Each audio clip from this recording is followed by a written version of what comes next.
Hello friends, my name is Hardik Raj and I am a first year MBBS student. So आज हम revision करेंगे of the chapter biological classification.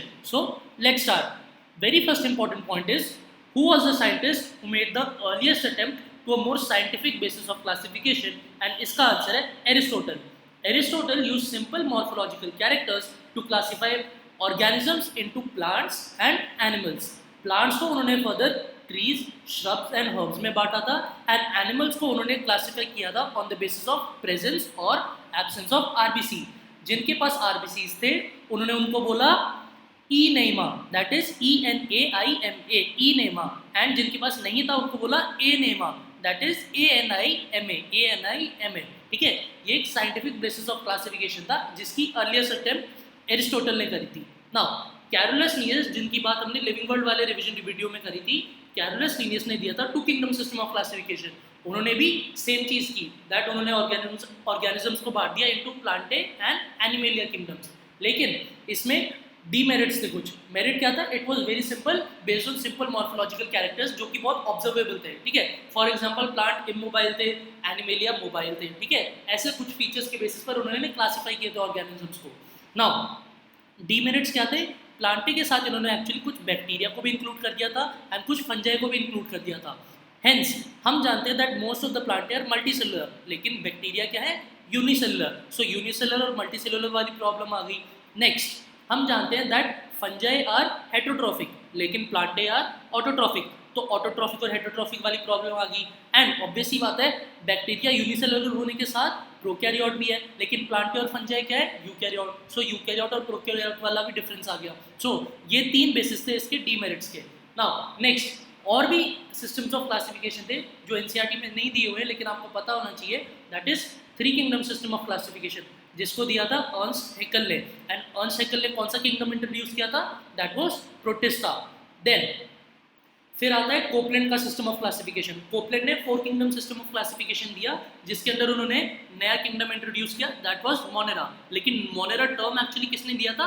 Doherty and Alan ने। ठीक है, लेकिन Monera इस किंगडम को किसने इंक्लूड किया? दैट वाज आपका Copeland. Now finally five kingdom system of classification को किसने दिया? इसको दिया था रॉबर्ट विटेकर ने। And the last kingdom to be included in this system of classification was the fungi group. Very very important, last kingdom कौन सा था? That was fungi. एंड ऐसा कौन सा ग्रुप था जो कांस्टेंट था through these all processes? That was Plantae and animalia. Now let's move forward. एक और बात, यहाँ पर एक six kingdom system of classification भी है। ठीक है, six kingdom system of classification या फिर three domain system of classification, जिसको दिया था कार्ल वूज ने। कार्ल वूज नाम के साइंटिस्ट ने three domain system of classification दिया था, जिसमें उन्होंने on the basis of 16S RNA, 16S ribosomal RNA के बेसिस पर उन्होंने तीन डोमेन्स बताए थे, Eukarya, Prokarya and Archaea. Eukarya, Prokarya and Archaea. Archaea के अंदर उन्होंने क्या किया था? उन्होंने आर्की बैक्टीरिया को इंक्लूड किया था। प्रोकैरिया के अंदर उन्होंने नॉर्मल प्रोकैरियोटिक बैक्टीरिया को इंक्लूड किया था, that was you bacteria. And उन्होंने यूकैरिया के अंदर बाकी के चारों किंगडम को इंक्लूड किया था, that was protista, fungi, Plantae and animalia. Basically सारे यूकैरियोटिक ऑर्गेनिजम्स को, सारे यूकैरियोटिक किंगडम्स को उन्होंने एक डोमेन के अंदर डाला था। एंड हमने अपने लिविंग वर्ल्ड वाले चैप्टर में बात करी थी दैट डोमेन किंगडम से बड़ा सब कैटेगरी होता है ना? डोमेन किंगडम से बड़ा होता है।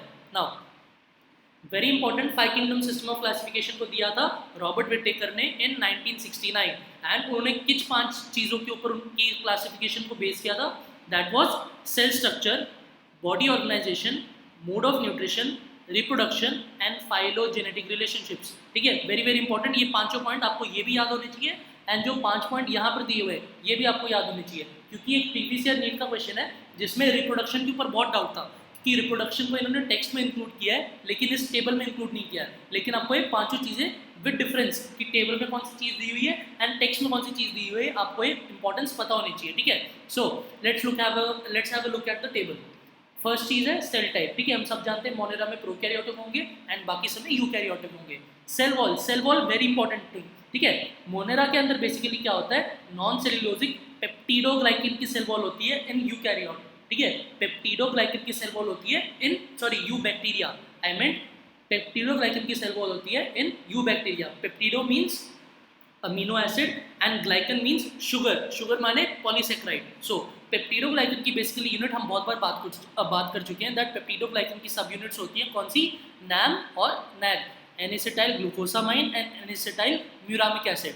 लेकिन आर्की बैक्टीरिया के अंदर, वेरी इंपॉर्टेंट, आर्की बैक्टीरिया के अंदर जो सेल वॉल होती है वो भी नॉन सेल्यूलोजिक होती है, लेकिन वो पेप्टिडोग्लाइकन की नहीं होती है। पेप्टिडोग्लाइकन को हम म्यूरिन भी कहते हैं, लेकिन आर्की बैक्टीरिया के अंदर होता है सूडोम्यूरिन, ठीक है, आपको ये बात याद रखनी है।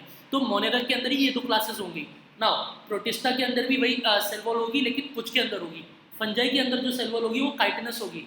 काइटिनस माने it is a polymer of N acetyl glucosamine, NAG का पॉलीमर होगा। प्लांट के अंदर किसकी होगी, सेलुलोज की होगी, and cellulose is a polymer of beta D glucose. Now Animalia के अंदर एब्सेंट होगी।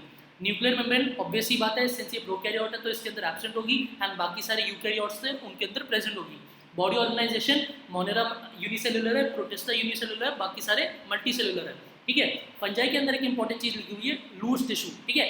हमने अपने इसी लेक्चर में हम आगे जाके पढ़ेंगे that basically long thread slender structures होते हैं फंजाई की बॉडी के अंदर, that is known as hyphae, and hyphae के एक नेटवर्क को ही माइसीलियम कहते हैं। लेकिन माइसीलियम कभी कभार एक लूज टिश्यू जैसा अपीयरेंस देता है जिसे हम प्लेक्टेनकाइमा कहते हैं, ठीक है, प्लेक्टेनकाइमा, ये आपको वर्ड याद रखना है ना।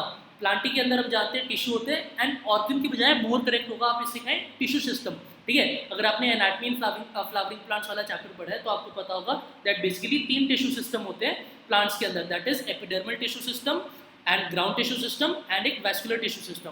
Then coming forward to Animalia, obviously बात है टिश्यू ऑर्गन सिस्टम। जब हम एनिमल किंगडम वाला चैप्टर पढ़ते हैं तो हमें पता चलता है एवोल्यूशनरी रिलेशनशिप क्या है, एज वी मूव फॉरवर्ड कैसे कैसे ऑर्गन आता है, and then organ system of level of classification आता है।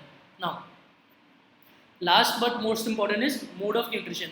मोड ऑफ न्यूट्रिशन में हम बात करेंगे फर्स्ट ऑफ ऑल मोनेरा की। मोनेरा आपकी एनसीईआरटी की लाइन है जो हम आगे देखेंगे, that bacteria are very diverse metabolically, ठीक है। इसके अंदर ऑटोट्रॉफिक भी है, हेटेरोट्रॉफिक भी है, एंड आपको याद रखना है only some are autotrophic and majority are heterotrophic, ठीक है। अगर आपको एक ऑप्शन चूज करना होगा तो आप आंसर लगाएंगे हेटेरोट्रॉफिक मेजॉरिटी होते हैं। ऑटोट्रॉफिक में भी 2 टाइप्स है, कीमोसिंथेटिक एंड फोटोसिंथेटिक। मतलब फोटोसिंथेटिक माने लाइट से अपनी एनर्जी लेगा, कीमोसिंथेटिक मतलब इनऑर्गेनिक सबस्ट्रेट को यूज करके उसको ऑक्सीडाइज करके अपनी एनर्जी गेन करेगा। हेटेरोट्रॉफिक में भी सैप्रोफिटिक हो सकते हैं या फिर पैरासिटिक हो सकते हैं, ठीक है। प्रोटिस्टा मेजरली ऑटोट्रॉफिक होते हैं एंड कुछ हेटेरोट्रॉफिक भी होते हैं, है ना।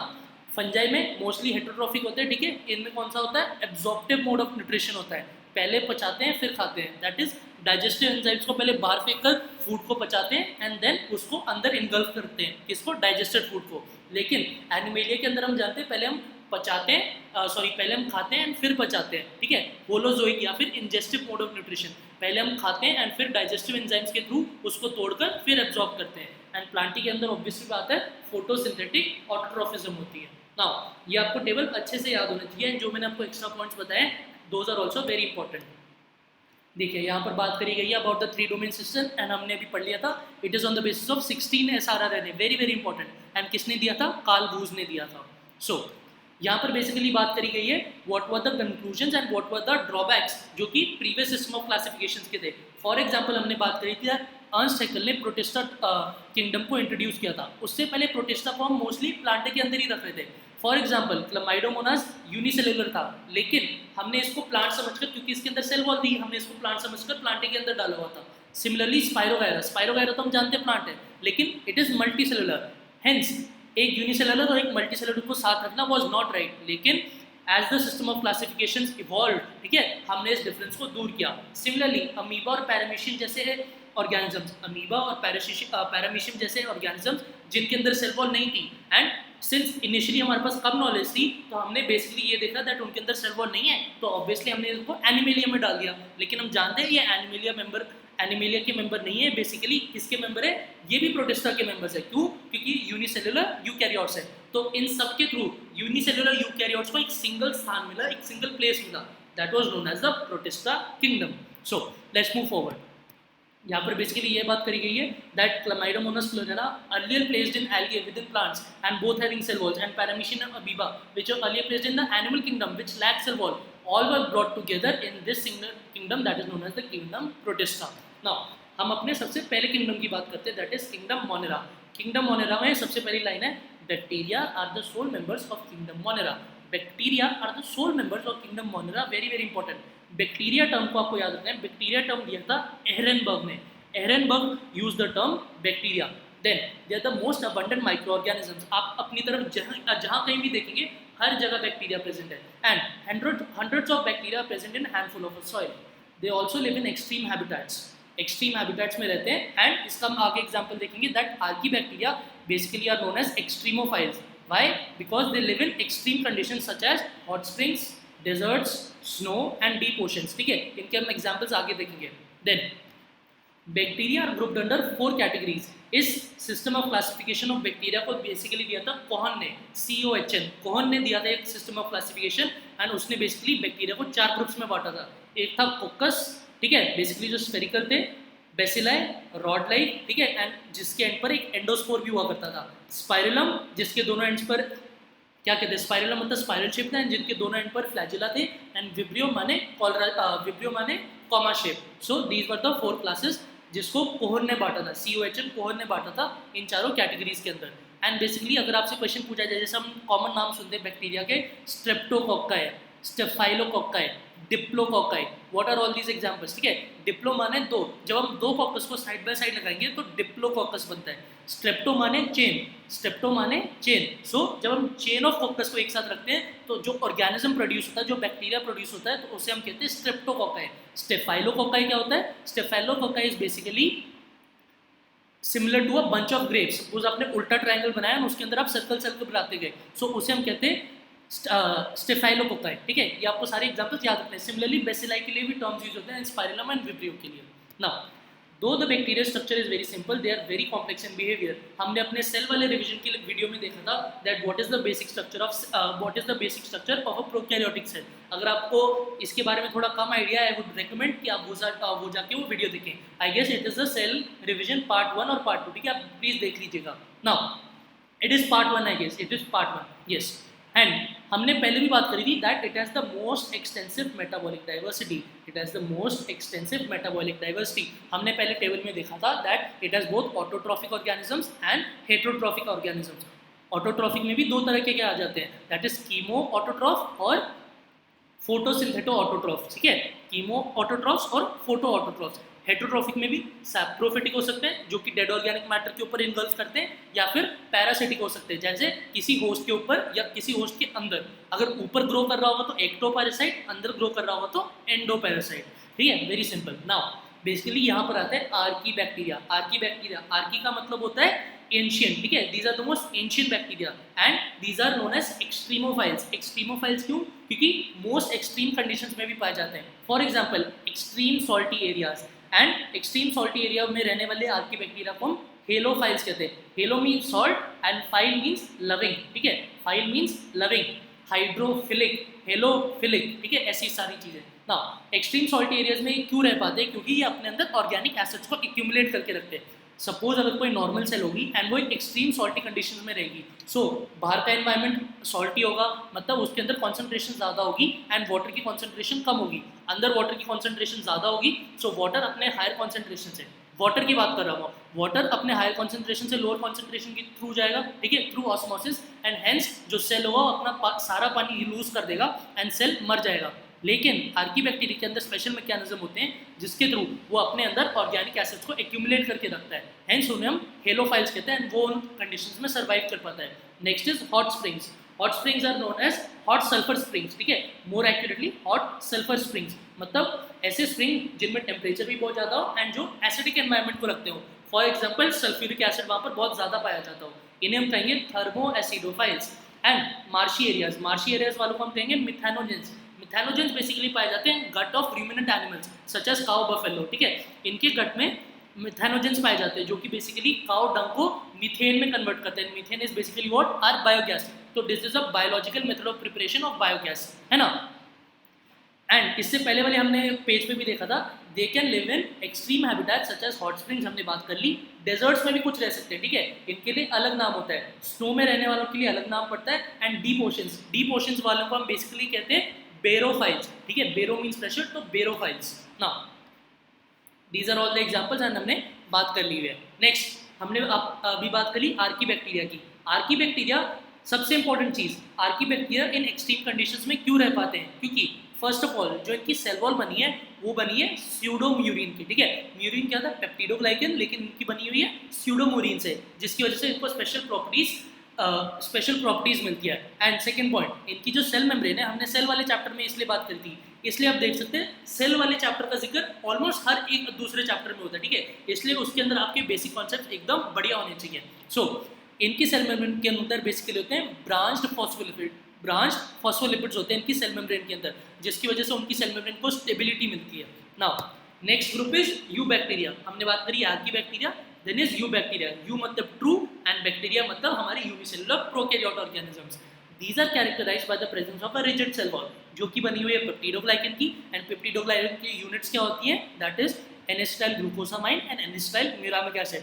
मैं बार बार यही चीज दोहराते रहता हूँ ताकि आपको ये चीज याद हो जाए। Now if the bacteria is motile it will have a flagellum, अगर मोटाइल है तो फ्लैजेला की जरूरत पड़ेगी, अगर नहीं है तो नहीं पड़ेगी। Now the cyanobacteria, also referred to as the blue green algae, have chlorophyll A similar to the green plants and are photosynthetic autotrophs. Very important, जब आप अपना evolution वाला चैप्टर पढ़ते हैं तो हम पढ़ते हैं that the blue green algae were the first organisms on this earth to have oxygenic photosynthesis, मतलब ये पहले organisms थे जिन्होंने oxygenic photosynthesis करी। इनसे पहले जो बैक्टीरिया आए हुए थे वो थे कीमो, ठीक है, वो थे कीमो ऑटोट्रॉफ्स और कीमो हेटेरोट्रॉफ्स, ठीक है, वो बेसिकली एनऑक्सीजेनिक फोटोसिंथेसिस कर पा रहे थे, इसलिए हमारे एनवायरनमेंट में ऑक्सीजन नहीं थी। लेकिन बैक्टीरिया साइनोबैक्टीरिया के आने की वजह से हमारे एनवायरनमेंट में ऑक्सीजन आई, क्योंकि इन्होंने ऑक्सीजेनिक फोटोसिंथेसिस के थ्रू ऑक्सीजन को रिलीज किया एनवायरनमेंट के अंदर। Now these also have chlorophyll a similar to the higher green plants and these are known as photosynthetic autotrophs because they utilise the energy of the sun to make their food. Now cyanobacteria unicellular, obviously बात है, क्योंकि इसलिए तो हमने इसको इसके अंदर place किया हुआ है मोनेरा के अंदर। Now they can be colonial और फिलामेंटस, दैट इज बहुत सारे यू बैक्टीरिया मिलकर एक कॉलोनी भी बता सकते हैं, एंड दीज कैन बी इधर फ्रेश वाटर और मराइन और टेरेस्ट्रियल, ठीक है, इनका हैबिटेट इनमें से कुछ भी हो सकता है। Colonies are generally surrounded by gelatinous sheath, the colonies are generally surrounded by gelatinous sheath. यहाँ पर हमें नॉस्टॉक ब्लू ग्रीन एल्गी का एग्जांपल दिया हुआ है एंड आप देख सकते हैं इसकी कॉलोनी के अराउंड एक बेसिकली म्यूसिलेजिनस शीट प्रेजेंट है। क्या प्रेजेंट है, mucilaginous sheet. Now some of these organisms can fix atmospheric nitrogen in specialized cells known as heterocysts.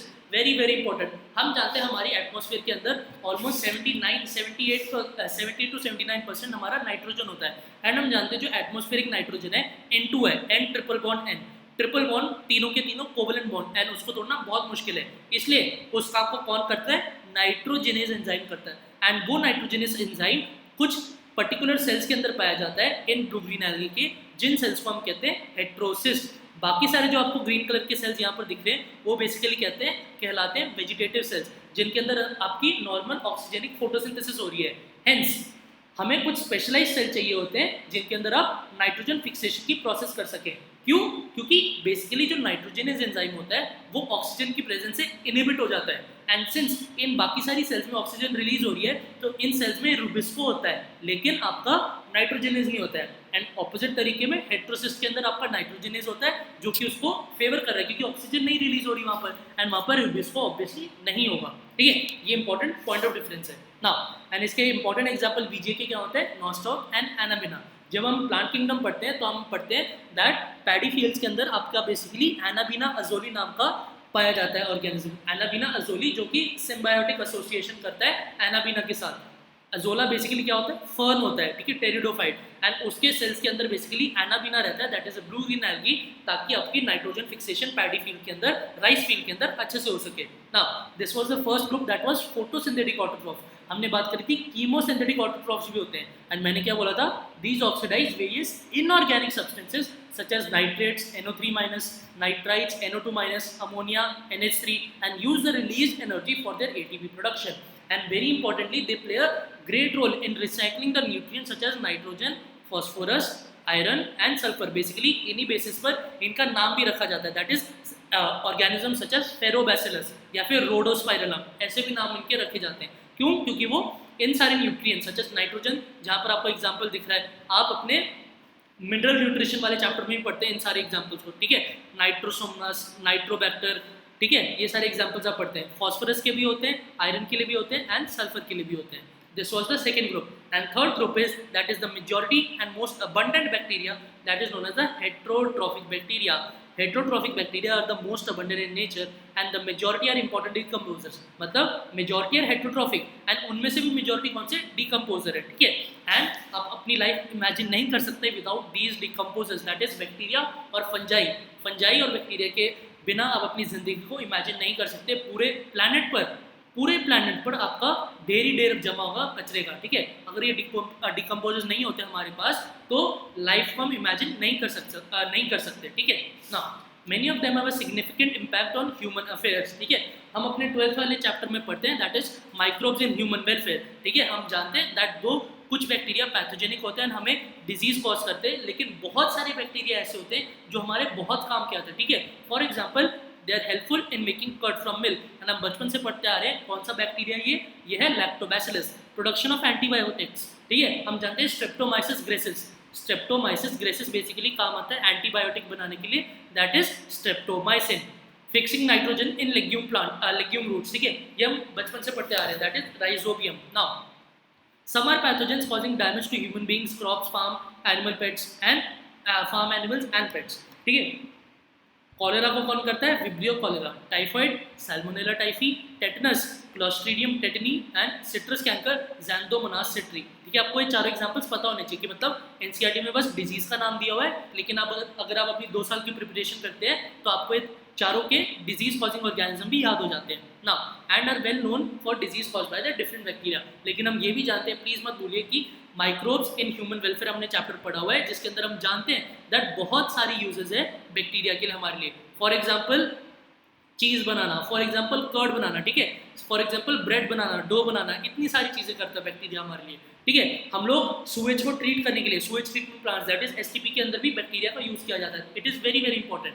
And mycoplasma very important, हमने इसके बाद अपने सेल वाले चैप्टर में भी करी थी, ठीक है. इसलिए आपका मैंने वहीं से इसको इंटरलिंक करवा दिया था, that mycoplasma are the organism that completely lack a cell wall, ठीक है. एंड सिंस इनके पास सेल वॉल नहीं होती है, इन्हें हम jokers of the plant kingdom भी कहते हैं, jokers of the plant kingdom. Plant kingdom के रिस्पेक्ट में हमने यहाँ पर बात क्यों करी है, क्योंकि इनके पास सेल वॉल नहीं है. एंड हेंस इनके पास सेल वॉल नहीं है, इसलिए ये प्लियोमॉर्फिक होते हैं, that is they can alter their shape. And इनको हम प्लूरोनिमोनिया लाइक ऑर्गेनिजम्स भी कहते हैं. पीपीएलओ इनका नाम रखा जाता है, pleuropneumonia like organisms. And PPLO शब्द आपका सेल वाले चैप्टर में दिया हुआ है. Now that are smallest living cells and hence they can pass through the bacteria proof filter as well and they can survive without oxygen, ठीक है. they can survive, ठीक है. यहाँ पर बहुत इंपॉर्टेंट शब्द है they can and hence they are facultative anaerobes, ठीक है.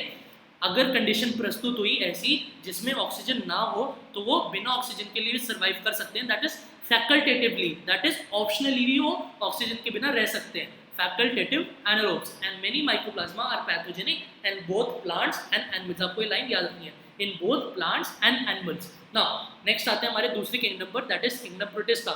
All single cell eukaryotes are placed in protista and हम जानते हैं protista किंगडम को किसने इंट्रोड्यूस किया था, that was Ernst Haeckel. इसके अंदर बेसिकली आपका फोटोट्रॉफिक ऑर्गेनिज्म भी आपको देखने को मिलेंगे, आई मीन ऑटोट्रॉफिक भी और हेटरोट्रॉफिक भी आपको देखने को मिलेंगे. एंड इसके हम बाकी सारी क्लासेस को अभी हम डिस्कस करेंगे, दैट इज क्राइसोफाइट्स, जिसके अंदर बेसिकली आपका डायटम्स आता है और डेस्मिड्स आते हैं, डाइनोफ्लैजेलेट्स, ठीक है, यूक्लिनॉइड्स, स्लाइमोड्स एंड प्रोटोजोन्स. इन सब की बात हम आगे करेंगे. Members of Protista are primarily aquatic, आपको ये लाइन याद रखनी है, they are primarily aquatic. And being eukaryotes the protistan cell body contains a well defined nucleus, ठीक है. ऑब्वियस सी बात है, यूकैरियोट है तो वेल डिफाइंड न्यूक्लियस होगा with a nuclear membrane and other membrane bound organelles. हाँ, सम है फ्लैजेला और सिलिया, ठीक है, जिनको जरूरत होगी उनके पास होगा. Protist reproduce asexually and sexually, ठीक है. बेसिकली क्या बात होती है, लोअर किंगडम्स में बेसिकली जो प्रोटिस्टा एंड मोनेरा है उनमें बेसिकली जो मेन मेथड ऑफ रिप्रोडक्शन होता है वो होता है आपका asexual method of reproduction. And जैसे जैसे हम ऊपर जाते हैं हायर ऑर्गेनिजम्स के अंदर बेसिकली क्या होता है, मेजरली होता है सेक्सुअल रिप्रोडक्शन. यहाँ पर भी बेसिकली डिवाइडिंग बैक्टीरियम की बात करी गई है, जिसमें बताया गया है that bacteria reproduce mainly by fission, ठीक है. बैक्टीरिया सिर्फ मेनली रिप्रोड्यूस करता है फिजन से, लेकिन जब भी अनफेवरेबल कंडीशंस आती है तो वो स्पोर प्रोड्यूस कर सकता है ना. आप किसी भी किंगडम में देखेंगे जो भी ऑर्गेनिज्म स्पोर बना रहा होगा वो बेसिकली किसके लिए होगा, वो बेसिकली होगा एक्सट्रीम कंडीशंस को रेजिस्ट करने के लिए. क्यों कि स्पोर्स के अराउंड एक थिक रेजिस्टेंट सेल वॉल होती है, ट्रू सेल वॉल होती है एक स्पोर के अराउंड, जिसकी वजह से वो इन एक्सट्रीम कंडीशंस में सर्वाइव कर सकता है. एंड जब भी फेवरेबल कंडीशंस वापस लौट आएंगी तब वो स्पोर जर्मिनेट करके पूरे ऑर्गेनिजम्स को पैदा कर देगा, है ना। नाउ हम अपने डिटेल लेक्चर्स में पढ़ते हैं that sort of lateral gene transfer होता है दो बैक्टीरिया के बीच में, ठीक है। ट्रांसफॉर्मेशन, ट्रांसडक्शन, कॉन्जुगेशन, ये 3 तरह की मेथड्स हमने पढ़े। फॉर एग्जांपल जैसे हमने अपने सेल वाले लेक्चर में बात करी थी दैट प्लाज्मिड कुछ प्रॉपर्टीज कन्फर करता है कि इसको बैक्टीरिया को, अगर किसी भी बैक्टीरियम के अंदर प्लाज्मिड है तो वो कुछ एडिशनल प्रॉपर्टीज कन्फर करता है। उनमें से एक प्रॉपर्टी की जिसमें हमने बात करी थी दैट वाज फर्टिलिटी। बेसिकली जिन बैक्टीरिया के अंदर एक एफ पॉजिटिव नाम का प्लाज्मिड होता है उनमें 6 बनता है, एंड जिनके पास ये प्लाज्मिड नहीं होता है उनमें कोई 6 नहीं बनता है। ये 6 जो कि एफ पॉजिटिव बैक्टीरिया में प्रेजेंट है, एंड जब एक एफ पॉजिटिव बैक्टीरिया एक एफ नेगेटिव बैक्टीरिया के पास आएगा तो ये 6 एक कॉन्जुगेशन ट्यूब को बनाएगा, एंड उसी के थ्रू आपका प्लाज्मिड रोल होकर एंड अनकॉइल कर इसका कुछ डीएनए का पार्ट आपके एफ नेगेटिव में चला जाएगा, एंड वो एफ नेगेटिव भी फाइनली एफ पॉजिटिव में कन्वर्ट हो जाएगा, ठीक है। इसे हम कॉन्जुगेशन कहते हैं। एफ पॉजिटिव और एफ नेगेटिव था, एंड फाइनली किस में कन्वर्ट हो जाएगा, F positive and F positive, ठीक है। This is a sort of lateral gene transfer in bacteria. It is a sort of sexual reproduction, ठीक है। इसमें आपका कोई मियोसिस हो के आपका गेमेटोजेनेसिस ऐसी कोई चीज़ नहीं हो रही है, रिकॉम्बिनेशन, क्रॉसिंग ओवर ऐसी कोई चीज़ नहीं हो रही है, इसलिए हम इसे ट्रू सेक्सुअल रिप्रोडक्शन नहीं कह सकते। इसमें सॉर्ट ऑफ सेक्सुअल रिप्रोडक्शन होता है जिसमें हम लैटरल जीन ट्रांसफर कर सकते हैं through 3 methods that is transformation, transduction and conjugation. Now ये हमने बात करी थी बैक्टीरिया की क्योंकि यहाँ पर लिंक हो गया। नाउ एक और बात, सिर्फ यहाँ पर फ्लैजेला की बात आई थी, एक बात मैं आपको बताना भूल गया था दैट हमने देखा था कोहन ने बांटा था बेसिकली 4 क्लासेस में, that was कोकस, vibrio, spirillum and bacilli, in 4 classes में बांटा। लेकिन आप फ्लैजेला के बेसिस पर भी बैक्टीरिया को बांट सकते हैं। जिनके पास फ्लैजेला नहीं होगा उनको हम कहेंगे ए ट्राइकस। ट्राइका का मतलब हेयर होता है, हेयर या फिर एक टेल लाइक स्ट्रक्चर, ठीक है, इसलिए हम उसको फ्लैजेला के रिस्पेक्ट में बात करते हैं। ए ट्राइकस होगा तो फ्लैजेला नहीं होगा, ट्राइकस होगा तो फ्लैजेला होगा।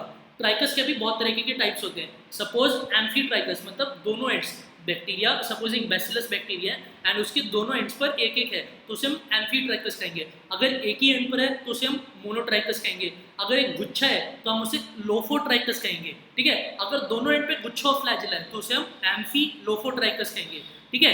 एंड एक होता है पेरीट्राइकस। पेरीट्राइकस मतलब ऑल अराउंड द बैक्टीरिया आपका फ्लैजेला प्रेजेंट होगा, एंड आपको बस पेरीट्राइकस ही याद रखना होता है क्योंकि पेरीट्राइकस का एक वेरी वेरी इंपॉर्टेंट एग्जांपल होता है आपका E coli. E coli is a very important example of peritrichous bacteria, very important. Now let's move forward, हम लोग प्रोटिस्टा की बात कर रहे थे। नाउ सबसे पहला ग्रुप आता है chrysophytes. Chrysophytes includes diatoms and golden algae known as desmids, ठीक है। ये आपको बात याद रखनी है दैट गोल्डन एल्गी बेसिकली क्या होते हैं, डेस्मिड्स होते हैं। Now they are found in fresh water as well as marine environments, ठीक है। They are found in fresh water as well as marine environments. इसलिए यहाँ पर पहले लिखा होता है दैट प्रोटिस्टा का बेसिकली हैबिटेट कौन सा होता है, प्राइमरीली एक्वेटिक होता है। They are microscopic and float passively in water currents, ठीक है। ये अपनी कोई एनर्जी यूटिलाइज करके फ्लैजेला वैजेला कुछ नहीं बनाते, ये बेसिकली बस प्रोपेल होते रहते हैं, जहाँ पर वाटर ले जाएगा वहाँ पर ये चले जाएंगे एंड बेसिकली सरफेस के अंदर बस ऐसे फ्लोट होते रहते हैं, इसलिए हम इसे प्लैंक्टन नाम देते हैं, प्लैंक्टन। नाउ डायटम इसका नाम क्यों पड़ा है, क्योंकि 2 ओवरलैपिंग शेल्स होते हैं। बेसिकली आपने सोप बॉक्स देखा होगा, यहाँ पर एक ऐसा स्ट्रक्चर बनता है, ठीक है। सोप बॉक्स जैसा स्ट्रक्चर बनता है जिसकी वजह से हम इसे डायटम्स कहते हैं। 2 ओवरलैपिंग थिन शेल्स होते हैं एंड इन शेल्स बेसिकली इनमें सिलिका डिपॉजिट होता है, हिंस इनकी जो सेल वॉल्स होती है वो एकदम इनडिस्ट्रक्टिबल होती है, ठीक है। एक बार चाहे ऑर्गेनिज्म मर भी जाए इनकी सेल वॉल नहीं मरेगी, इसलिए ये सॉइल के अंदर डिपॉजिट होती रहती है over millions of years, and उसकी वजह से ग्रिटी नेचर मिलता है आपके सॉइल को, एंड उसी सॉइल को हम कहते हैं डायएटोमेशियस अर्थ। Diatomaceous earth हमने बात कर ली that the walls are indestructible due to the deposits of silica, and diatoms are left behind large amount of cell wall deposits in their habitat, and accumulation of billions of years is referred to as diatomaceous earth, and इसी diatomaceous earth का हम बहुत जगह use करते हैं। being gritty in nature, मैंने बात की थी gritty nature का थोड़ा हो जाता है, ठीक है, gravel like appearance होती है इसकी। it is used in polishing, filtration of oils and syrup, ठीक है। इन तीनों चीज़ों के यूजेस में इसका काम आता है। And very important light that diatoms are the chief producers in the ocean, very very important light, they are the chief producer in ocean। chief producer in ocean क्यों, क्योंकि इनका नंबर बहुत ज़्यादा होता है ओशंस के अंदर। आपको बेसिकली सिर्फ यही दिखते हैं मेजॉरिटी। अगर आपको कोई बैक्टीरिया अगर आपको कोई प्रोटिस्ट देखेगा वो आपको बेसिकली यही दिखेगा, एंड हेंस इनको हम चीफ प्रोड्यूसर इन ओशन कहते हैं क्योंकि ये फोटोसिंथेसिस को परफॉर्म कर रहे हैं। नाउ नेक्स्ट आपका क्लास आता है डाइनोफ्लैजिलेट्स, ठीक है। These organism are mostly marine. हमने यहाँ पर देखा था, यहाँ पर ये फ्रेश वाटर और मरीन में भी पाए जा रहे थे, लेकिन यहाँ पर क्या है, these are mostly marine and photosynthetic. They can appear yellow, green, brown, blue और red depending which ever pigment they have, है ना। And the cell wall has stiff cellulosic plates on the outer surface, ठीक है। ये जो आप cell wall देख पा रहे हैं इसका जो स्टिफ सेलुलोज की प्लेट से बना हुआ है cell wall. Now most of them have two flagella, ठीक है। One is in the longitudinal direction and one is in the transverse. One is in the longitudinal direction and one is in the transverse direction. And basically ये दोनों flagella कहाँ पाए जाते हैं? These are present in the furrow between the wall plate, ठीक है। आपको ये जो एक वॉल प्लेट यहाँ पर दिख रही है, एक एक कैप जैसे जो ऊपर का वॉल प्लेट बना रहा है वहाँ दिख रही है, इन दोनों के बीच ये जो फरो स्पेस है उसमें बेसिकली आपको ये लॉन्गिट्यूडनल फ्लैजेला दिख रहा है एंड बेसिकली इसके साथ एक और ट्रांसवर्स फ्लैजेला भी होता है। एंड जब ये दोनों फ्लैजेला एक साथ काम करते हैं तो आप सोच सकते हैं एक फ्लैजेला लॉन्गिट्यूडनल डायरेक्शन में काम कर रहा है, एक आपका ट्रांसवर्स डायरेक्शन में काम कर रहा है, तो जब ये बेसिकली ऑब्लिक डायरेक्शन में ट्रैवल करेगा इसलिए हम इसे व्हर्लिंग विप्स भी कहते हैं, व्हर्लिंग विप्स, ठीक है। व्हर्लपूल व्हर्लपूल वो वाली आपने ऐड देखी है ना, तो वैसे ही व्हर्लिंग विप्स, ठीक है, व्हर्ल करते हुए विप करता है। Now one lies longitudinally and the other transversely in the furrow. Now very often red dinoflagellates, हमने बात करती जो भी पिगमेंट होगा उसी के बेसिस पर कलर आएगा। So red dinoflagellates for example Gonyaulax, for example Gymnodinium undergo rapid multiplication that they make the sea appear red and इसलिए हम इसे रेड टाइड्स कहते हैं, इस सिचुएशन को हम रेड टाइड्स कहते हैं, ठीक है। एंड डाइनोफ्लैजेलेट्स बेसिकली कुछ टॉक्सिन्स को रिलीज कर सकते हैं जिसकी वजह से हम marine animals such as fish को मार सकते हैं। फॉर एग्जांपल एक डिजीज प्रोड्यूस होती है that is known as paralytic shellfish poisoning. Paralytic shellfish poisoning एक कंडीशन प्रोड्यूस होती है due to the release of toxins by dinoflagellates. Dinoflagellates के इंपॉर्टेंट एग्जांपल्स क्या है आपका Gonyaulax and Gymnodinium. Now next is euglenoids, very very important. Euglenoids is a connecting link between plants and animals, ये तो आपका पहला क्वेश्चन हो गया। Euglenoids is a connecting link between आपका प्लांट्स एंड एनिमल्स। क्यों? क्योंकि भाई this shows mixotrophic nutrition, myxo MIXO mixotrophic nutrition. Myxo माने कुछ मिक्स सी चीज होती है, मतलब सिचुएशन पे डिपेंड करता है, ये ऑटोट्रॉफिक भी हो सकता है, ये हेट्रोट्रॉफिक भी हो सकता है। कैसे? सपोज सनलाइट वाली कंडीशन होगी तो ये अपना खाना खुद बनाएगा, फोटोसिंथेटिक ऑटोट्रॉफ कहलाएगा। लेकिन जब सनलाइट नहीं है, रात का मौसम है, तो ये प्रिडेशन करेगा, हेट्रोट्रॉफिज्म करेगा, इसलिए हम इसे मिक्स टाइप ऑफ न्यूट्रिशन कहते हैं। दैट इज फोटोसिंथेटिक भी एंड हेट्रोट्रॉफिज्म भी हमें देखने को मिलता है and hence it is important connecting link between आपका प्लांटी एंड एनिमलिया। और इम्पोर्टेंट बात, इनके अंदर सेल वॉल नहीं होती है, सेल वॉल के बजाय इनके अंदर एक प्रोटीन रिच लेयर होती है जिसे हम पेलिकल लेते हैं। प्रोटीन रिच लेयर होती है जिसको हम पेलिकल कहते हैं and pellicle makes their body flexible and pellicle provides shape to the organism. Pellicle provides flexibility and it provides shape to the euglena. Euglena very importantly are found in stagnant fresh water. Now these are two flagella. इनके पास भी दो थे डाइनोफ्लैजेलेट्स के बाद, इनके पास भी दो हैं, लेकिन इसमें एक लंबा है एक छोटा, आपको दिख सकता है, एक लंबा है एक छोटा है। ना हमने बात करी थी इट इज फोटोसिंथेटिक, तो फोटोसिंथेटिक होगा तो इसके अंदर एक पिगमेंट ऐसा होना चाहिए, एक ऐसा स्ट्रक्चर होना चाहिए जो कि लाइट की प्रेजेंस को सेंस कर सके, वरना हेट्रोट्रॉफिज्म या फिर प्रेडेशन करेगा। सो इस लाइट की प्रेजेंस को सेंस करने वाला स्ट्रक्चर बेसिकली इसके अंदर क्या होता है, आई स्पॉट कहलाता है, आई स्पॉट या फिर स्टिग्मा, ठीक है, आई स्पॉट या फिर स्टिग्मा। एंड ये जो खाना बनाता है इसको ये स्टोर करता है in the form of paramylum starch, ठीक है। ये important out of the NCERT points है जो मैं आपको बता रहा हूँ, ठीक है। नाउ इसके अंदर भी बेसिकली हमने सेल वाले चैप्टर में बात करती, इसके अंदर भी प्लास्टिड्स पाए जाते हैं, मतलब इसके अंदर भी प्लास्टिड पाए जाते हैं सिमिलरली एज इन आपका हायर प्लांट्स के अंदर देखे जाते हैं, ठीक है। Pigments of the euglenoids such as chlorophyll A and B are identical to those present in the higher plants. हमने देखा था basically eubacteria that is cyanobacteria के अंदर भी ये चीज़ देखी जा रही थी एंड यूग्लिना के अंदर ये चीज़ देखी जा रही है दैट फोटोसिंथेसिस परफॉर्म करने के लिए इनके पास बेसिकली ऐसे कुछ पिगमेंट्स हैं जो कि हमें हायर प्लांट्स के अंदर भी देखने को मिलते हैं। Now slime moulds, this is very confusing, ठीक है। स्लाइम मोल्ड्स वेरी इंपॉर्टेंट, ठीक है। दीज आर सैप्रोफिटिक प्रोटिस्ट, ठीक है, डेड ऑर्गेनिक मैटर के ऊपर इनगल्फ करते हैं एंड उससे अपना न्यूट्रिशन लेते हैं। The body moves along decaying twigs and leaves engulfing the organic material, जो मैंने आपको बताया। Now, under suitable conditions, they form an aggregation known as plasmodium, ठीक है। Under suitable condition, slime molds basically इन aggregation को बनाते हैं जिसको हम कहते हैं plasmodium। Please इस plasmodium को दूसरे जो कि प्रोटोजोन प्लाज्मोडियम है उससे कंफ्यूज ना करना। बेसिकली हम इस एग्रीगेशन को प्लाज्मोडियम कह रहे हैं and this can grow over several feet and during unfavourable condition. मैंने बोला था ड्यूरिंग अनफेवरेबल कंडीशन अगर पॉसिबल है तो ऑर्गेनिज्म क्या करेगा, स्पोर बनाएगा। The Plasmodium differentiates and form the fruiting bodies, and इन्हीं फ्रूटिंग बॉडी के टिप्स के ऊपर आपके लगते हैं स्पोर्स, एंड स्पोर्स इस अनफेवरेबल कंडीशन को टाइट करने के लिए बनते हैं, इनको रेजिस्ट करने के लिए बनते हैं। क्यों रेजिस्ट कर पाते हैं? क्योंकि इनके पास ट्रू सेलुलोजिक सेल वॉल होती है, ठीक है, and these spores are dispersed by air currents, ठीक है। यहाँ पर आपका यूग्लिना बताया हुआ है, ठीक है। अगर आप इसको जूम करके देखेंगे तो बेसिकली आपको सारे स्ट्रक्चर्स देखने को मिल जाएंगे इसके अंदर, ठीक है। नाउ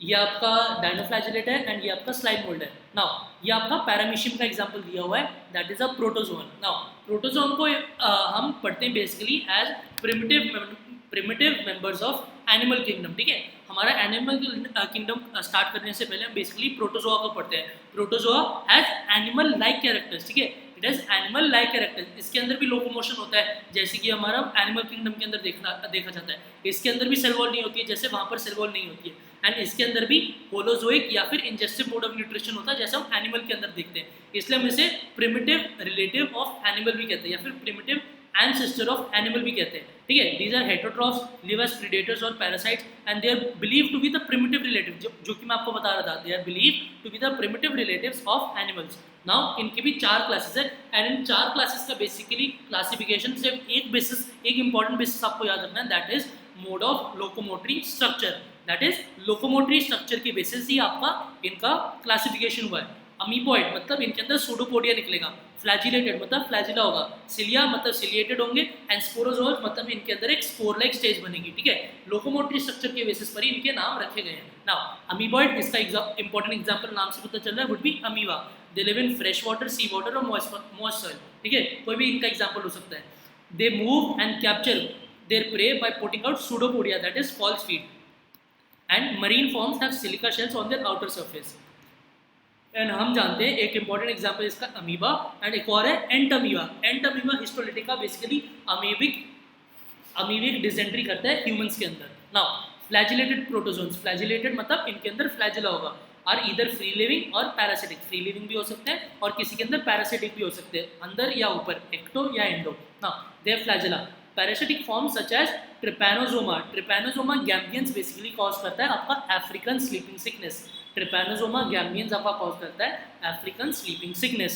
नेक्स्ट सिलिएटेड मतलब सिलिया होगा, these are aquatic actively moving organisms because of the presence of thousands of cilia, ठीक है। They have a cavity known as gullet, जिसके थ्रू अपना वो खाना लेते हैं, and the coordinated movement of these thousands of cilia basically directs the water laden food into the gullet, that is the cavity, ठीक है।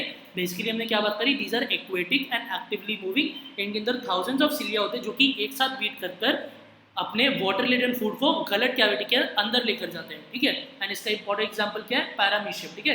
पैरामीशियम के आप अपीयरेंस देख सकते हैं, स्लिपर फुट की जैसे भी होता है, ठीक है, इसलिए हम इसे स्लिपर लाइक ऑर्गेनिज्म भी कहते हैं, ठीक है। जो आपका चप्पल होता है उसके जैसे दिख रहा है, इसलिए हम इसे स्लिपर लाइक ऑर्गेनिज्म भी कहते हैं। नाउ इसके अंदर आपको बेसिकली एक और पॉइंट याद रखना, दैट इसके अंदर माइक्रो और मैक्रो न्यूक्लियस होता है। माइक्रो न्यूक्लियस बेसिकली आपका सेक्सुअल रिप्रोडक्शन के लिए काम आता है, एंड आपका जो मैक्रो न्यूक्लियस है वो आपका वेजिटेटिव फेजेस के लिए काम आता है, ठीक है।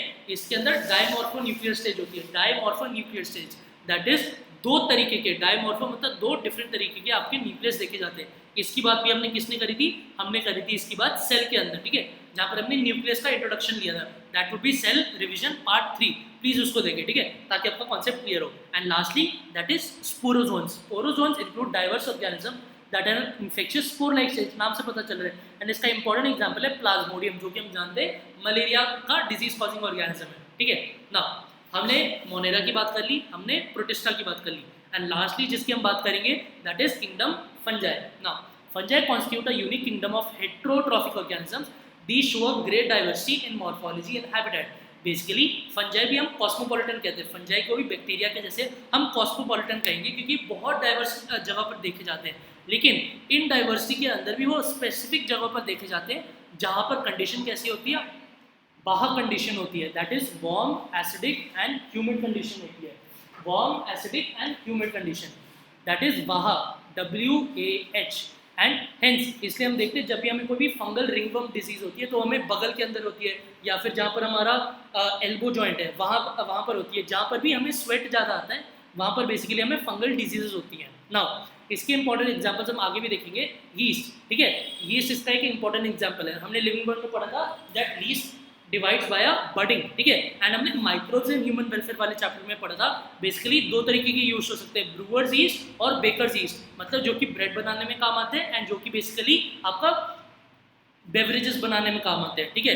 एंड और एग्जांपल्स फर्स्ट के rust causing Puccinia, rust causing Puccinia, इसका भी एग्जांपल हम आगे देखेंगे, ठीक है। Some are the source of antibiotics such as Penicillium, penicillin जो एंटीबायोटिक है वो सबसे पहला खोजा गया एंटीबायोटिक था वाया एलेक्जेंडर फ्लेमिंग, ठीक है। वर्ल्ड वॉर 2 के अंदर इसने बहुत सारी जानें बचाई थी, ठीक है। एंड वो बेसिकली कौन से फंजाई से मिला था आपको, that was Penicillium fungi.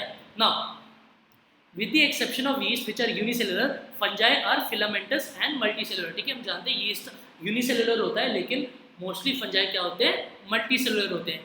Their bodies, हमने उस टेबल में भी बात करी थी, that their bodies consist of long cylinder thread-like structures known as hyphae, and जब इन हाइफी का नेटवर्क एक जाल लाइक स्ट्रक्चर बनता है उसे हम माइसीलियम कहते हैं। एंड इसी माइसीलियम की वजह से एक लूज टिश्यू लाइक अपीयरेंस आती है जिसे हम प्लेक्टेन काइमा कहते हैं, ठीक है, प्लेक्टेन काइमा। अगर सपोज इन हाइफी के अंदर जो सेल्स होंगे वो अपनी सेल बाउंड्रीज को खो देते हैं, सो बेसिकली एक मल्टी न्यूक्लिएटेड कंडीशन अपीयर होगी जिसे हम सीनोसिटिक हाइफी कहेंगे, ठीक है, सीनोसिटिक हाइफी। एंड हम देखेंगे that out of the 5 classes of the kingdom fungi only one, that is the first group, possesses coenocytic hyphae.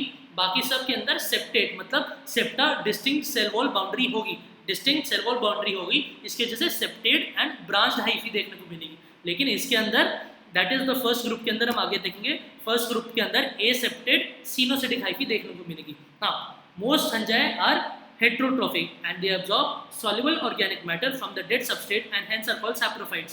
And हमने पहले भी बात कर दी, these are basically decomposers, decomposers हमारे बैक्टीरिया हो गए एंड हमारे फंजाई हो गए। Those that depend on living plants and animals are known as parasites, ठीक है, and these can also live in symbiotic association with lichens and with roots of higher plants such as mycorrhiza, ठीक है। Lichens में basically क्या होता है, एक algal partner होता है जिसे हम फाइकोबायोट कहते हैं एंड एक फंगल पार्टनर होता है जिसे हम माइकोबायोट कहते हैं। जहाँ पे भी वर्ड माइको आएगा ना वहाँ पर आपको पता लगा लेना है that is related to fungi, इसलिए हम जब भी फंजाई की स्टडी की बात करते हैं हम उसे कहते हैं माइकोलॉजी, ठीक है। इसलिए लाइकेन के अंदर एक माइकोबायोट होगा एक फाइकोबायोट होगा, ठीक है। इसे हम हस्बैंड वाइफ रिलेशनशिप भी कहते हैं, हस्बैंड वाइफ रिलेशनशिप। क्यों? क्योंकि इनको देखकर लगता ही नहीं है कि मतलब ये दो सेपरेट ऑर्गेनिजम्स है। जब आप किसी लाइकेन को देखेंगे आपको लगेगा एक सिंगल ऑर्गेनिज्म है, लेकिन हम जानते हैं एज बायोलॉजी स्टूडेंट्स दैट इसके अंदर बेसिकली एक एल्गल पार्टनर होगा एंड एक फंगल पार्टनर होगा। एल्गल पार्टनर बेसिकली आपका क्या करेगा, खाना बना के खाना पेश करेगा, हेंस वो वाइफ कहलाएगा। एंड फंगल पार्टनर क्या करेगा, बेसिकली खाना वगैरह लाएगा ताकि अपना जो वाइफ है वो खाना बनाते रहे, हेंस फंगल पार्टनर हस्बैंड की तरह बिहेव करेगा ताकि वो एब्जॉर्ब कर सके सारे न्यूट्रिएंट्स को एंड वाइफ को पहुंचा सके, that is algal partner. Now in roots of and symbiotic association is also seen with the roots of higher plants such as mycorrhiza, ठीक है। माइको मतलब फंजाई एंड राइजा मतलब रूट, ठीक है। Mycorrhizal associations very important. Mycorrhizal associations basically आपके gymnosperms में important नहीं देखे जाते हैं। क्यों? बेसिकली क्योंकि रूट हेयर के थ्रू ही आपका वाटर एंड मिनरल का एब्जॉर्प्शन होता है, लेकिन जिम्नोस्पर्म्स के अंदर रूट हेयर नहीं देखने को मिलते हैं। जिम्नोस्पर्म्स के अंदर रूट हेयर नहीं देखने को मिलते हैं, इसलिए for the absorption of nutrients such as phosphate, phosphate बहुत इंपॉर्टेंट चीज़ है जो कि माइकोराइजा करता है, ठीक है। फॉस्फेट का absorption is very important function of mycorrhiza, इसलिए हमें मोस्टली माइकोराइजा जिम्नोस्पर्म के एसोसिएशन में देखने को मिलते हैं, ठीक है। एंड माइकोराइजा में भी बेसिकली हमें दो टाइप्स देखने को मिलती है, ऐसी माइकोराइजा जो इन रूट्स के ऊपर ग्रो कर रही होती है, ऐसी माइकोराइजा जो इन रूट्स के ऊपर ग्रो कर रही होती है, that is the hyphae of the fungal partner is growing over the roots, ठीक है, ऊपर ऊपर से ग्रो कर रही है, इन्हें हम शीदिंग माइकोराइजा कहते हैं। लेकिन जैसे ये हाइफे अंदर घुस जाए रूट के अंदर, ठीक है, अंदर घुस जाए रूट के अंदर, हम इसे वेसिकुलर आर्बस्कुलर माइकोराइजा कहेंगे या फिर इन शॉर्ट वैम, ठीक है।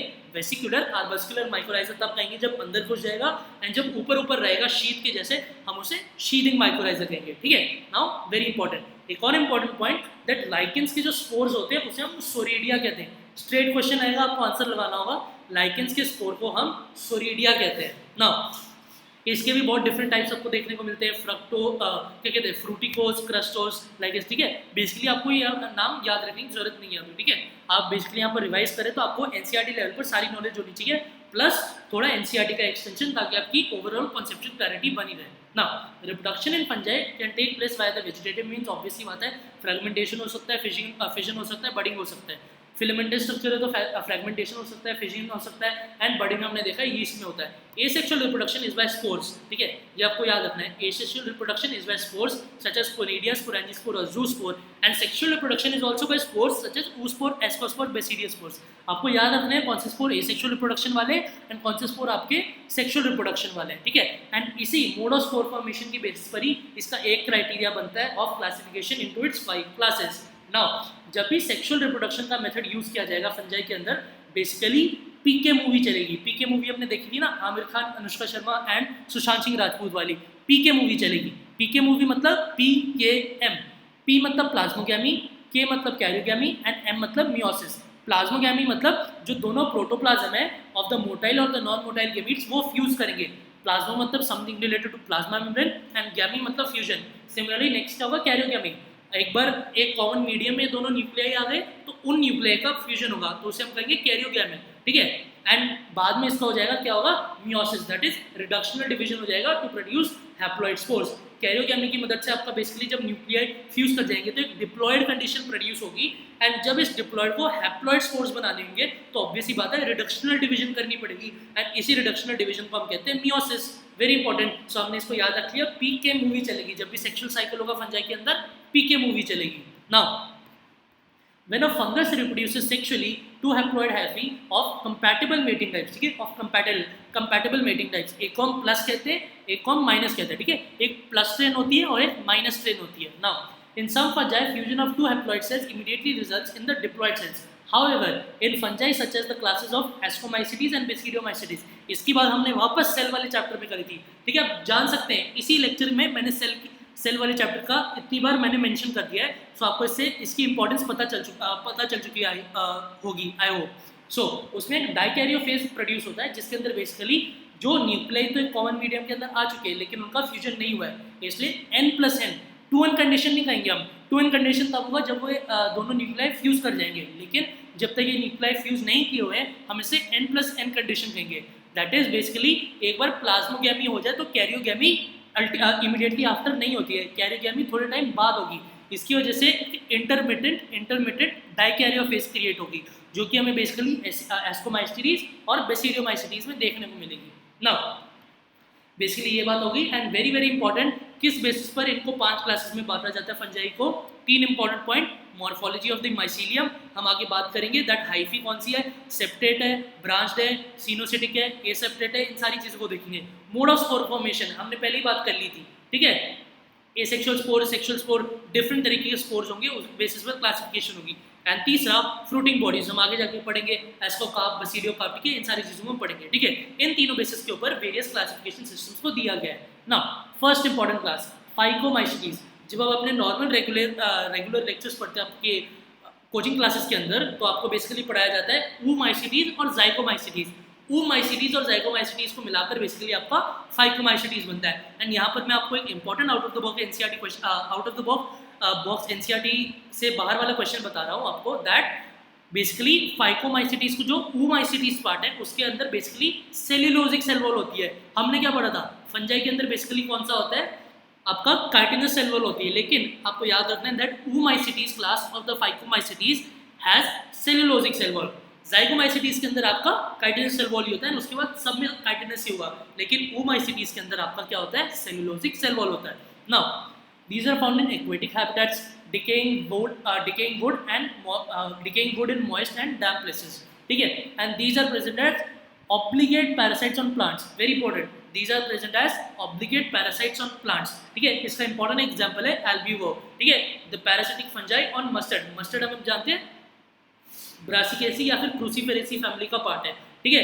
albuvo बेसिकली पैरासिटिक फंजाई है of mustard. Now the mycelium is एसेप्टेड और सिनोसिटिक। मैंने क्या बोला था, जो सबसे पहले क्लास है फंजाई की उसके अंदर सिर्फ एसेप्टेड और सिनोसिटिक है, बाकी सबके अंदर सेप्टेट और ब्रांच्ड है। Now asexual reproduction takes place by zoospores और एप्लानोस्पोर्स। ज़ूस्पोर्स आर मोटाइल, ठीक है, इनके अंदर 2 फ्लैजिला होंगे टिप के ऊपर, लेकिन एप्लानोस्पोर्स के अंदर कोई फ्लैजिला नहीं होगा, hence they are non motile, and these spores are produced endogenously. Very very important, These spores are produced endogenously in the sporangium. Sporangium क्या है? A sac of spores, ठीक है? इसके अंदर जो स्पोर मदर सेल होती है उसके अंदर रिडक्शनल डिवीजन होगा जो कि डिप्लॉयड होगा, उसके अंदर रिडक्शनल डिवीजन होके इन स्पोर्स को बनाया जाएगा. And the zygospore is formed by the fusion of two gametes. So the diploid stage is only represented by the formation of a zygospore, ठीक है? And that is representing your sexual spore. Now जब भी ये दोनों gametes similar होंगे morphology में हम उसे आइसोगैमस कहेंगे, डिसिमिलर होंगे एनाइसोगैमस बोलेंगे. एंड जब एक बड़ा होगा, ठीक है, मेल वाला बड़ा होगा एंड मोटाइल होगा, फीमेल वाला मेल वाला छोटा होगा और मोटाइल होगा, फीमेल वाला बड़ा होगा और नॉन मोटाइल होगा, ऐसी कंडीशन को हम ऊगैमस कहते हैं. नाउ इसके इंपॉर्टेंट एग्जांपल्स न्यूकर, राइजोपस, एल्बिगो. न्यूकर और राइजोपस दोनों के लिए हम ब्रेड मोल्ड वर्ड यूज कर सकते हैं. एंड एल्बिगो हमने बात करी parasitic fungi on mustard. Very very important. Basically यहाँ पर कभी कभी वर्ड यूज करा जाता है ब्रासिकेसी फैमिली वाला या फिर क्रूसीफरी फैमिली वाला, ठीक है. सो आपको बेसिकली ये स्कीम ऑफ थिंग्स आपको याद रखनी है. उनका हैबिटेट क्या है, माइसीलियम कैसा है, स्पोर्स कैसे प्रोड्यूस हो रहे हैं, फ्रूटिंग बॉडी कैसी है ना, एंड उसके एग्जाम्पल्स क्या है. नाउ नेक्स्ट आता है ascomycetes. Ascomycetes basically sac fungi कहता है, सैक फंजाई कहलाता है. सैक फंजाई क्यों? क्योंकि इसके अंदर एक सैक लाइक स्ट्रक्चर बनता है जिसे हम एस्कस कहते हैं, जिसका प्लूरल होता है एसाई, ठीक है. अगर सिंगुलर फॉर्म यूज कर रहे हैं तो एस्कस और प्लूरल मतलब एसाई. ना यूनिसेलुलर भी हो सकते हैं सच एज यीस्ट, मल्टीसेलुलर भी हो सकते हैं सच एज पेनिसिलियम. हम जानते हैं बेसिकली यीस्ट का हमने माइक्रोब ह्यूमन वेलफेयर में पढ़ा है, दैट इसका नाम क्या होता है, Saccharomyces cerevisiae. Saccharomyces cerevisiae. Now these are saprophytic, decomposers, parasitic और coprophilous. Very very important. अगर आपको कहीं पे भी एक सपोज आपको डिस्क्रिप्शन दिया हुआ है किसी फंजाई का एंड आपको बताया हुआ है, आपको पूछा गया है दैट आप आइडेंटिफाई करिए कौन सी क्लास को बिलोंग करता है, एंड कहीं पे भी आपको शब्द दिख जाए coprophilous आप लगा देंगे एस्कोमाइसिटीज. कहीं पे भी आपको दिख जाए decaying would and moist and damp places आप लगा देंगे फाइकोमाइसिटीज, ठीक है. Now mycelium is branch and septate. बाकी सबके अंदर यही होगी, हमने पहली बात कर ली थी. एसेक्सुअल स्पोर्स आर कोनिडिया, ठीक है, याद रखना है. Asexual spores are conidia produced exogenously. वहाँ पे हमने देखा था that asexual spores such as zoospore and aplanospore were being produced endogenously within the sporangium. लेकिन यहाँ पर प्रोड्यूस हो रहे हैं exogenously on the special mycelium और हाइफी नोन एज कोनिडियोफोर, ठीक है. जिन स्ट्रक्चर्स के ऊपर ये कोनिडिया एक्सोजेनसली लगते हैं हम उसे कोनिडियोफोर कहते हैं. ना conidia on germination produce the mycelium and the sexual spores are known as ascospores, ठीक है. Sexual spores are known as ascospores. Ascospores basically आपके 4 से लेकर 8 नंबर तक हो सकते हैं, ठीक है. बेसिकली एक एस्कस मदर सेल से आपके बेसिकली 4 एस्कोस्पोर बनते हैं, लेकिन ये 4 एस्कोस्पोर्स बाय माइटोसिस 8 एस्कोस्पोर्स को प्रोड्यूस कर सकते हैं. मतलब एक एस्कोस्पोर जो प्रोड्यूस है वो माइटोसिस के द्वारा 2 को प्रोड्यूस कर सकता है, हेंस 4 से 8 हो जाएंगे. सो 4 से लेकर 8 तक इनका नंबर वेरी करता है depending on what type of ascomycetes member it is, ठीक है. ठीक है, जिन स्ट्रक्चर्स के अंदर एस्कोस्पोर बनते हैं उन्हें एस्कस कहते हैं, ठीक है. एंड जब बहुत सारे ऐसा है, ठीक है, आई होप आपको याद आ रहा हो, मतलब समझ आ रहा हो दैट सिंगुलर और प्लूरल फॉर्म का क्या चक्कर है यहाँ पर, ठीक है. एक एस्कस दैट इज एक सैक लाइक स्ट्रक्चर के अंदर आपका 4 से लेकर 8 तक एस्कोस्पोर बनते हैं. एंड जब इन क्या कहते हैं, जब इन सारे एसआई को मैं स्ट्रक्चर के अंदर बनाता हूँ उस स्ट्रक्चर को हम कहते हैं एस्कोकार्प या फिर फ्रूटिंग बॉडी. जो कि इसकी फ्रूटिंग बॉडी होती है हम उसे एस्कोकार्प कहते हैं. एंड उस एस्कोकार्प के अंदर बेसिकली आपके कई सारे एसआई होते हैं. एंड एक एस्कस के अंदर बेसिकली आपके कई 4 से लेकर 8 तक एस्कोस्पोर्स हो सकते हैं. इसके इंपॉर्टेंट एग्जाम्पल है एस्परजिलस, क्लैविसेप्स एंड न्यूरोस्पोरा. नाउ क्लैविसेप्स से बेसिकली आपको एलएसटी मिलता है, ठीक है. अगर आपने ह्यूमन हेल्थ एंड डिजीज वाला चैप्टर पढ़ा है तो आपको पता होगा दैट लाइसेर्जिक एसिड डाइएथाइलमाइड नाम का आपका ड्रग क्लैविसेप्स परप्यूरा से मिलता है. Now Neurospora is extensively used in biochemical and genetic work. ये इंपॉर्टेंट एग्जाम्पल है. Now many members like the morels and truffles are edible, ठीक है. ये भी एक सिंपल लाइन है, आपको याद होनी चाहिए, जो कि आपसे कॉमनली पूछी जा सकती है. नेक्स्ट क्लास बसीडियोमाइसिटीज, ठीक है. Commonly known forms of basidiomycetes are mushrooms, bracket fungi और पफ बॉल्स, ठीक है. ये सारे इसके मेंबर्स हैं. मशरूम जो हम खाते हैं, मशरूम, ब्रैकेट फंजाई और puff balls. They grow in soil on logs and tree stumps, ठीक है. जहाँ पे भी आपको ट्री स्टम्प दिखेगा आप बोलेंगे बसीडियो. जहाँ पे भी आपको डैम्प सॉइल कंडीशन दिखेगी आप बोलेंगे फाइकोमाइसिटीज. जहाँ पे भी आपको कॉप्रोफिलिस दिखने को मिलेगा आप बोलोगे एस्कोमाइसिटीज, ठीक है. Now they can also live as parasites such as rust and smut. Rust and smut आपके बेसिकली पैरासाइट हो गए. The mycelium is branch and septate, very obvious सी बात. Asexual spores are generally not found, very very important. इसके अंदर asexual spores are not found. And जो sex organs होते हैं इनके अंदर वो एब्सेंट होते हैं, ठीक है. अगर सेक्स ऑर्गन्स एब्सेंट होंगे तो आप बोलेंगे सेक्सुअल रिप्रोडक्शन कैसे होगा. तो इसका सिंपल सा आंसर है दैट इसके अंदर बेसिकली सेक्सुअल रिप्रोडक्शन होता है वाया प्लाज्मोगैमी. प्लाज्मोगेमी के थ्रू बेसिकली क्या होगा, जो आपके दो सोमैटिक सेल्स है, दो वेजिटेटिव सेल्स है, वो डिफरेंट स्टेज के आपके कंबाइन करके आपका बेसिडोमाइसीटीज का एक मेंबर बनाएंगे। Now vegetative reproduction is common by fragmentation, लेकिन एसेक्सुअल स्पोर कुछ नहीं होता है, एसेक्सुअल स्पोर नहीं होता है, लेकिन एसेक्सुअल मोड ऑफ रिप्रोडक्शन आपका हो सकता है। Now karyogamy and meiosis take place in the basidium producing 4 basidiospores. ठीक है, वहाँ पर 4 से लेकर 8 तक एस्कोस्पोर प्रोड्यूस हो रहे थे, लेकिन यहाँ पर सिर्फ 4 बेसिडियोस्पोर प्रोड्यूस होते हैं। And these basidiospores again these basidiospores are produced exogenously. वहाँ पर हमने देखा था कोनिडिया भी एक्सोजेनसली प्रोड्यूस हो रहे थे, लेकिन आपके जूस्पोर और एप्लानोस्पोर बेसिकली प्रोड्यूस हो रहे थे एंडोजेनसली, लेकिन बेसिडियोस्पोर्स और कोनिडिया प्रोड्यूस हो रहे हैं आपके exogenously. And the basidia are arranged in fruiting bodies known as basidiocarp.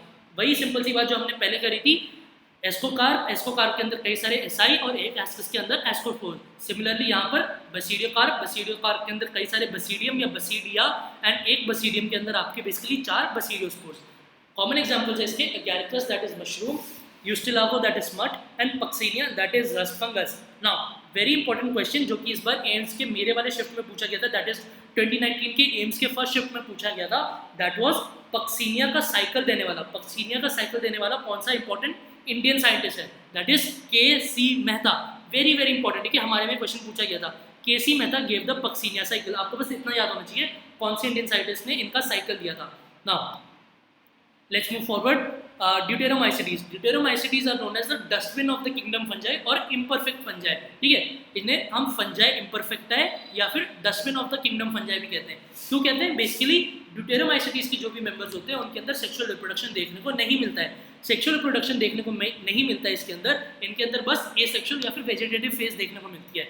Hence ऐसे जो भी फंजाई हमें दिखे जिनमें सिर्फ वेजिटेटिव हो रहा है तो हम उसे इन डस्टबिन के अंदर डाल देते हैं। ठीक है, सिंपल सी एनालॉजी ये है, जिसके अंदर हमें सेक्सुअल रिप्रोडक्शन देखने को नहीं मिलेगा हम उसे डस्टबिन में डाल देंगे।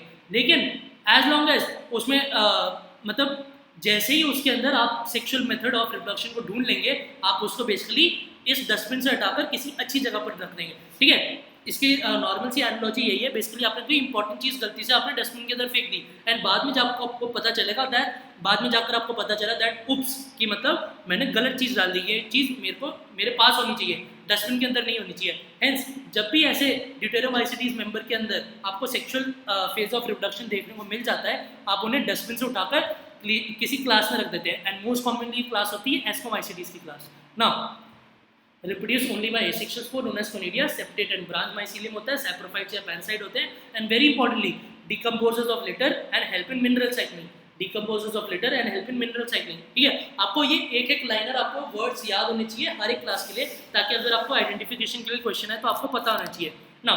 ऑल्टरनेरिया, कोलिटोट्राइका एंड ट्राइकोडर्मा, ये सारे इनके एग्जांपल्स हैं। नाउ मैं आपको एक होमवर्क दे रहा हूँ दैट आपको पता लगाना है, early blight of potato, late blight of potato, red rot of sugar cane. ठीक है, ऐसी सारी डिजीज कौन सी होती है एंड क्या ये जो तीनों एग्जांपल है इनमें से कोई एक एग्जांपल का एक पर्टिकुलर स्पीशीज आपका बायो कंट्रोल एजेंट के रूप में भी यूज हो सकता है। आप अपना माइक्रोब्स वाला चैप्टर याद करिए। ठीक है, ये सारी चीजें आपको अपनी एनसीईआरटी में और नेट पे ढूंढनी है। ठीक है, एक आंसर मैं आपको बता देता हूँ दैट ट्राइकोडर्मा का बायो कंट्रोल एजेंट में ढूंढिए एंड आपका कोलिटोट्राइका का आप देखिए red rot of sugar cane करता है ना।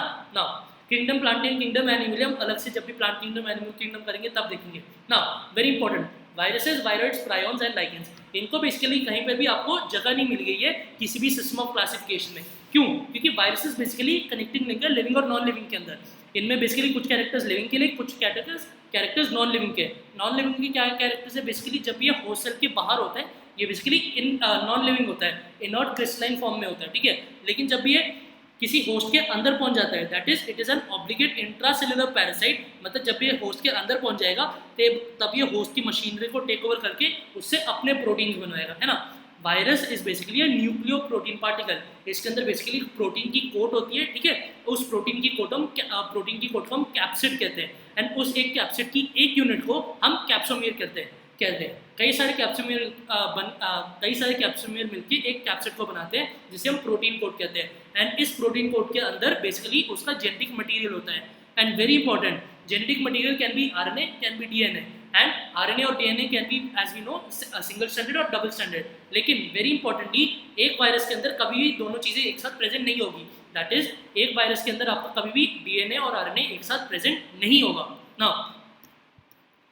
यहाँ पर आपको बेसिकली टोबैको मोजाइक वायरस का दिखाया हुआ है दैट इसके अंदर ये कैप्सोमेर है, एक ये सिंगल गुच्छा, एक ये सिंगल स्ट्रक्चर इज कैप्सोमेर एंड सारा मिला के is your capsid and tobacco Mosaic virus के अंदर बेसिकली आपका होता है सिंगल स्टैंडर्ड आरएनए, ठीक है। एंड आपका बैक्टीरियोफाज मतलब ऐसा कोई भी वायरस जो कि बैक्टीरिया के ऊपर अटैक करेगा, कॉलीफाज मतलब इकोलाई के ऊपर अटैक करेगा, है ना। इसके अंदर बेसिकली आपको ये लेबलिंग याद होनी चाहिए, हेड, कॉलर, शीट, ये बेसिकली टेल प्लेट होता है जिससे ये टेल फाइबर्स निकल रहे होते हैं। एंड बैक्टीरियोफाज के अंदर आपका डबल स्टैंडर्ड डीएनए होता है। एंड याद रखना कोविड जिसके हम इतनी बात कर रहे हैं, nCoV that is SARS nCoV virus, SARS nCoV 2 virus जो कि कोविड-19 वायरस जिसे हम कह रहे हैं, इसके अंदर भी बेसिकली सिंगल स्टैंडर्ड आरएनए होता है। वेरी वेरी इंपॉर्टेंट, आपको ये याद रखना है, इसके अंदर सिंगल स्टैंडर्ड आरएनए होता है। नाउ डिमिट्री इवानोव्स्की ने बेसिकली देखा था that the certain microbes are the causal organism of mosaic disease of tobacco, ठीक है। These are basically venom और poisonous fluid, ठीक है। These are basically venom और poisonous fluid and basically उसने क्या देखा था that ये structures, ये organisms basically bacteria proof filter के थ्रू पार कर रहे हैं, मतलब ये बैक्टीरिया से छोटे स्ट्रक्चर्स हैं। Now M.W. बेजरिंग ने एक बहुत इंपॉर्टेंट स्टेटमेंट दी थी that was contagium vivum fluidum infectious living fluid. इसने बेसिकली देखा था दैट जिन भी लीव्स के अंदर बेसिकली टोबैको मोजाइक वायरस के वजह से एक डिजीज प्रोड्यूस हो गई थी, है ना, जब उसने उसका एक एक्सट्रैक्ट लिया एंड उसको किसी हेल्दी प्लांट के अंदर डाला तो उस हेल्दी प्लांट को भी डिजीज हो गई, इसलिए उसने इसको बोला contagium vivum fluidum that is infectious living fluid, है ना। And W.N. स्टैनली ने बेसिकली दिखाया था that these are basically obligate intracellular parasite, hence outside the host they are present as inert crystalline structures. Now हमने बात कर ली थी these are basically nuclear protein particles and genetic material is infectious. Very very important एक point जो मैंने miss कर दिया, एम्स का एक बहुत पुराना क्वेश्चन हुआ करता था that since tobacco Mosaic virus का यहाँ पर जिक्र किया हुआ है, आपको पता होना चाहिए दैट टोबैको मोजाइक वायरस का जो कैप्सिड है उसके अंदर 2130 कैप्सोमियर्स होते हैं एक कैप्सिड के अंदर of one tobacco Mosaic virus. Very very important previous year question of AIIMS. Now basically यहाँ पर ये बात करी गई है दैट वायरस जो प्लांट्स को इन्फेक्ट करते हैं उनके अंदर सिंगल स्टैंडर्ड आरएनए होता है, वायरसेस जो एनिमल को इन्फेक्ट करते हैं उनमें बेसिकली सिंगल स्टैंडर्ड डीएनए को छोड़कर सब कुछ हो सकता है, ठीक है। लेकिन हमने क्या बात करी थी, एक वायरस के अंदर बेसिकली एक ही चीज़ हो सकती है, या तो डीएनए या तो आरएनए। एंड बेसिकली जो बैक्टीरियोफाज होते हैं हमने पहली बात कर ली, उनके अंदर डबल स्टैंडर्ड डीएनए होता है। नाउ एंड आपको ये बात याद रखनी है, वायरसेस ह्यूमंस के अंदर कौन कौन से डिजीज प्रोड्यूस करते हैं, बेसिकली मम्प्स, ठीक है, paramyxo virus, smallpox, herpes, influenza, AIDS आपका कौन सा वायरस करता है, ह्यूमन इम्यूनोडेफिशिएंसी वायरस, ठीक है, HIV, ठीक है। और कौन से आपकी डिजीजेस होती हैं, ठीक है, वो भी आपको ध्यान रखना है। हर्पीज हो गया आपका, इन्फ्लुएंजा हो गया, इन्फ्लुएंजा भी वायरस से होता है आपका, देन आपका एड्स हो गया, देन आपका मीजल्स हो गया, ठीक है, मीजल्स भी आपका इससे ही होता है, ठीक है, आपका रूबेला भी इसी चीज़ से वायरस से ही होता है ना। ये आपको सारी चीज़ें याद रखनी है। नाउ एंड प्लांट के अंदर जब भी कोई भी वायरल डिजीज लगती है तो आपको ये सारी चीज़ें, सारे सिम्टम्स आपको याद होने चाहिए। मोजाइक फॉर्मेशन दैट इज धब्बे पड़ जाते हैं, लीफ फ्लोरिंग एंड कर्लिंग, ठीक है, लीफ रोल हो जाती है, कर्ल हो जाती है, yellowing and when clearing that is जो वेन हमें बेसिकली एक लीफ के अंदर देखने को मिलती है वो क्लियर हो जाती है या फिर वो देखने को नहीं मिलती है। डॉर्फिंग मतलब प्लांट आपका छोटा हो जाएगा एंड स्टंटेड ग्रोथ देखने को मिलेगी। नाउ वायरॉइड्स बेसिकली क्या होते हैं, जब आपका जो न्यूक्लियर प्रोटीन वायरस का पार्टिकल था अगर आप उसमें से बेसिकली बाहर की प्रोटीन की कोट को हटा दें तो बेसिकली वायरॉइड बन जाएगा। वायरॉइड बेसिकली टीओ डीनर ने डिस्कवर किए थे, किसके अंदर, पोटैटो स्पिंडल ट्यूबर डिजीज के अंदर इसको डिस्कवर किया था टीओ डाइनर ने, ठीक है। इसके अंदर बेसिकली क्या होता है, they lack a protein coat and their of the RNA is of low molecular weight. Now next structure is prions. Prions नाम से पता चल रहा है that it is infectious proteinaceous particles.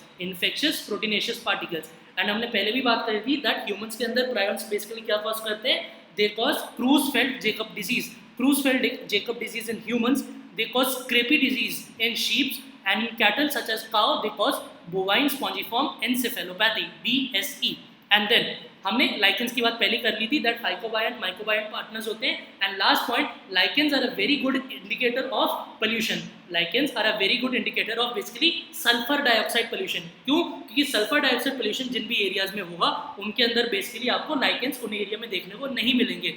क्यों नहीं देखने को मिलेंगे? क्योंकि बेसिकली एल्कोहल पार्टनर या फिर जो आपका फाइकोबायंट पार्टनर है लाइकेन का, उसमें बेसिकली जो क्लोरोफिल मॉलिक्यूल होगा उसका फियोफाइटिनाइजेशन हो जाएगा, वो फियोफाइटिन के अंदर कन्वर्ट हो जाएगा एंड बेसिकली लाइकेन सर्वाइव नहीं कर पाता है सल्फर डाइऑक्साइड पोल्यूशन के अंदर। And with that I conclude the summary of this chapter that is known as the biological classification. I hope आपको अच्छे से समझ आया होगा बिकॉज मैंने इसके अंदर आपकी बेसिक एनसीईआरटी की थ्योरी एंड थोड़ा एनसीईआरटी एक्सटेंशंस को भी कवर किया है एंड साथ ही साथ जो आपकी एनसीईआरटी एग्जाम्पल्स के जो इंपॉर्टेंट क्वेश्चन थे उसको भी मैंने यहाँ पर बेसिक थ्योरी में कवर किया हुआ है।